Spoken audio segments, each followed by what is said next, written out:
Not far from Donald Trump's winery in Virginia, in a district where he crushed Hillary Clinton, Kellen Squire is the first Democrat to even run for the state legislature since 2009, motivated by Trump's election. I just wasn't content to sit at home and bellyache about how bad things were on Facebook, so I figured stand up and do something, and it was run for the House of Delegates. A father of three and emergency room nurse, it was trial by fire when a voter said he couldn't back any Democrat because of Nancy Pelosi.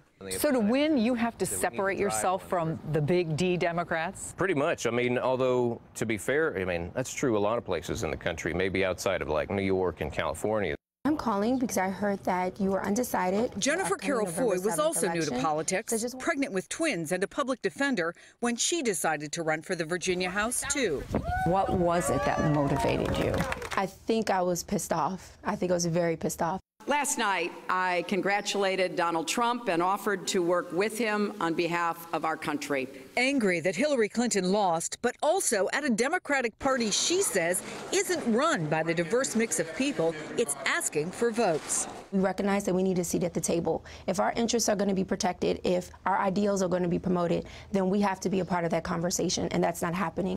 Which is where Amanda Littman comes in. That's how the parties in the past have tended to recruit candidates, is they look for people who can raise money, which has meant older, male, rich, white dudes.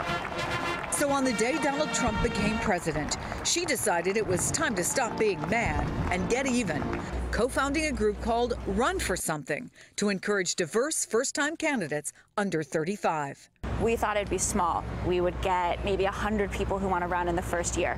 In the first 9 months, we've had more than 11,000 young people across the country sign up. And it's just one in a series of new grassroots organizations backing an unprecedented surge of Democratic candidates, and many running in places Democratic leadership long ago abandoned as unwinnable. What does it say to them? I think it says don't get complacent and don't assume that the only people that will run are the ones that you choose. It's nice to see you again. Yes, ma'am. No one recruited Kellen Squire.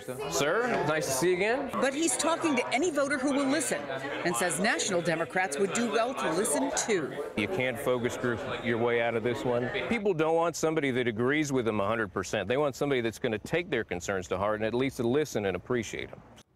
If there's one theme I heard over and over again in Virginia, and I was in Wisconsin last week as well, it's that they believe that the party regulars look at L.A., Washington, and New York City. They don't understand what's going on the ground. So, for example, Kellen Squire, you go to his website, it says, I'm an avid outdoorsman. I'm a hardworking middle-class Christian. She emphasizes that she went to the Virginia Military Academy, one of the first women. So they know who's in their district. They're knocking on doors, they're talking to people, and even though this past weekend Kellen Squire had somebody slam the door in his face saying he thought Hillary Clinton was a crook, he went to the next door and kept knocking.